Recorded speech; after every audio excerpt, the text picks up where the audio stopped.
That's all trip இது ஒரு auto மற்றும் கேப் புக்கிங் ஆப். சின்ன டவுன்களுக்கு விசேஷம், கோயில், குளம்னு டூர் போறவங்க ஆட்டோ கேப் கிடைக்காம ரொம்ப கஷ்டப்படுவாங்க. அவங்களுக்கு இந்த ஆப் ரொம்ப பிரயோஜனமா இருக்கும். கீழே டிஸ்கிரிப்ஷன்ல இருக்க லிங்கை கிளிக் பண்ணி தட்ஸ் ஆல் ட்ரிப்பை டவுன்லோட் பண்ணிக்கோங்க. மாநிலங்களவை உறுப்பினராக உள்ள ஐக்கிய ஜனதா தள தலைவர் நிதிஷ்குமார் பீகாரில் அமையவுள்ள புதிய அரசிற்கு தனது முழு ஒத்துழைப்பும் இருக்கும் என்று தெரிவித்துள்ளார்.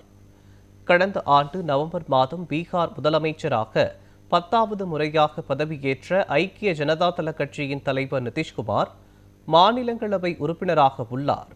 இதனால் பீகார் முதலமைச்சர் பதவியிலிருந்து விலகுவதாக அவர் அறிவித்துள்ளார். இது தொடர்பாக தனது எக்ஸ் பக்கத்தில் பதிவிட்டுள்ள அவர், 20 ஆண்டுகளுக்கும் மேலாக பீகார் மக்கள் தன் மீது வைத்த நம்பிக்கை மற்றும் ஆதரவிற்கு நன்றி தெரிவித்துக் கொள்வதாக கூறியுள்ளார்.